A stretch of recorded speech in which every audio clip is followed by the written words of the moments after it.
आप सबका स्वागत है बैंक कोड में। और इससे पहले वाले वीडियो में हमने पता किया था कि जावा इंट्रोडक्शन क्या होता है। इस वीडियो में हम जानेंगे जावा फीचर्स के बारे में। तो जावा के फीचर्स क्या क्या है वो हम जानेंगे। तो पहला फीचर्स है simple. Java is a very easy to learn and its syntax is simple, clean and easy to understand. तो जावा जो है बहुत ईजी है लर्न करने के लिए, और जो उसके सिंटैक्स है बहुत ही सिंपल होते हैं, क्लीन टू अंडरस्टैंड होते हैं। और अकॉर्डिंगली जावा के थ्रू ये होता है कि वो जावा की सिंटैक्स बहुत बेसिक्स होते हैं सी प्लस प्लस से रिलेटेड। तो Java syntax is based on C plus plus. और उसके बाद Java has remove many complement and rare use of features, for example pointers और ऑपरेटर्स एंड ओवरलोडिंग एक्सेट्रास। उन्होंने वो चीज़ को हटा दिया है जो कॉम्प्लिकेटेड होते हैं। थोड़े बहुत पॉइंटर्स हट गए, ऑपरेटर ओवरलोडिंग हट चुके हैं, वो पहले हुआ करते थे, अब नहीं है। There is no need of removing unreferenced object because there is an automatically garbage collector in Java. उसमें हमें कोई भी अनरेफरेंस्ड ऑब्जेक्ट को हटाने की जरूरत नहीं है, क्योंकि ऑटोमेटिक उसमें ऑटोमेटिक गार्बेज कलेक्टर होता है जावा में, जो उसको ऑटोमेटिकली हटा देता है। दूसरा सिंपल पॉइंट है उसका ऑब्जेक्ट ओरिएंटेड।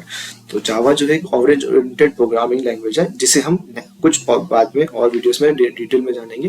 पर अभी के लिए हमें ये पता होना चाहिए कि जावा ऑब्जेक्ट ओरिएंटेड क्या है। तो everything is an object. Java can be easily extended since it is basic of the object model. जो जावा है वो ऑब्जेक्ट बेस्ड ओरिएंटेड में है, तो ऑब्जेक्ट के बेसिस में ही सब ओरिएंटेड होते रहते हैं, एक्सटेंड किया जाता है। उसके बेसिक कॉन्सेप्ट्स हैं जिसे हम बोलते हैं ऊप्स, जिसे बोलते हैं ऑब्जेक्ट ओरिएंटेड प्रोग्रामिंग। उसके बेसिक्स में आते हैं classes, object inheritance, polymorphism, abstraction, एनकैप्सुलेशंस।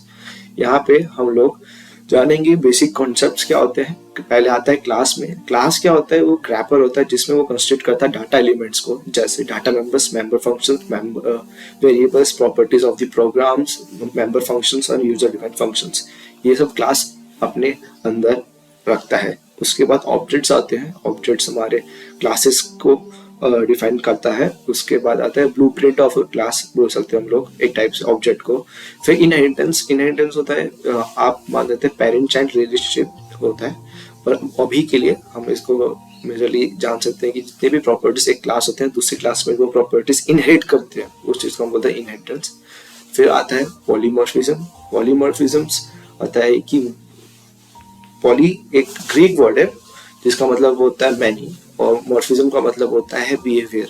तो बहुत सारे बिहेवियर्स के जो डिपेंडिंग इनपुट्स होते हैं उस चीज को वो बता रहा है, जिसमें हमारी dynamic and run time polymorphism है, और एक स्टैटिक पॉलीमॉर्फिज्म है जिसे हम बोलते हैं कंपाइल टाइम। एक कंपाइल टाइम वाले का बोलते हैं ओवरलोडिंग, और दूसरा आता है डायनेमिक और रन टाइम पॉलीमॉर्फिज्म ओवरराइडिंग।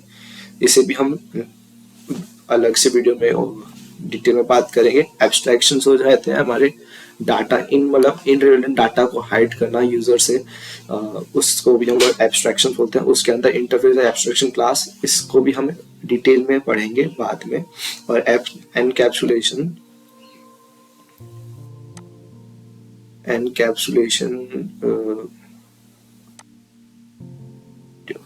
ऊपर कर देते हैं।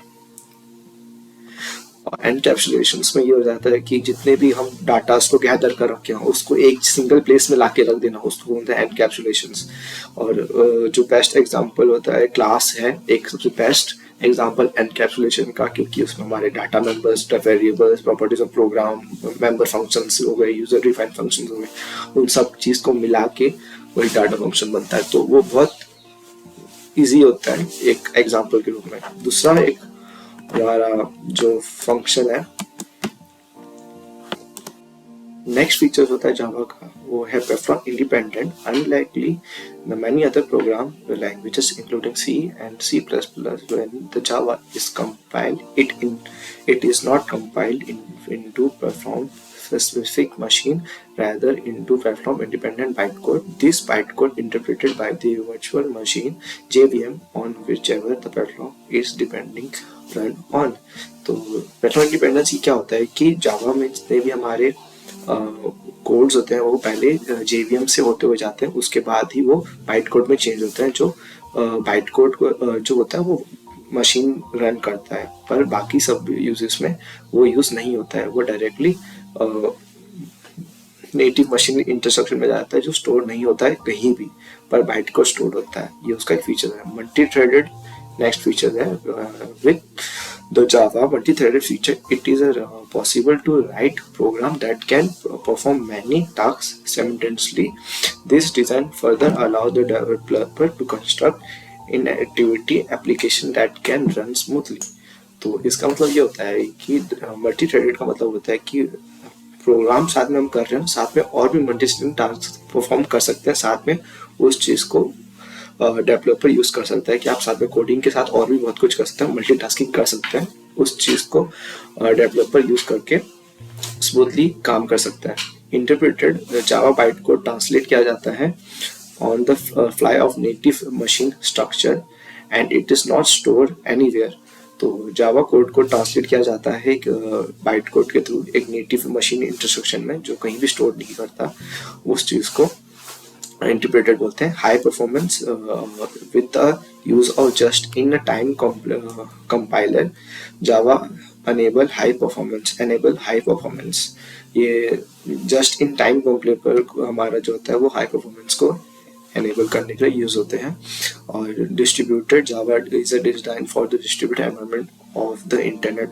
जावा में जितने भी हमारे एनवायरनमेंट्स हैं वो डिस्ट्रीब्यूट करते हैं इंटरनेट्स में, और ये बहुत ही यूजफुल होते हैं हमारे जावास के लिए, जावा डिस्ट्रीब्यूटेड के लिए। नेक्स्ट बोल दिया। और आज के लिए इतना ही। Thank you. Keep coding keep learning. और आपको कुछ डाउट हो या कुछ नया टॉपिक आपको जानना चाहिए, कोई आपको कोई डाउट हो तो आप प्लीज़ उसे कमेंट में लिख दीजिए। मैं उस पॉइंट पे मैं ज़रूर एक वीडियो बनाऊंगा। और तब तक के लिए थैंक यू और बाय।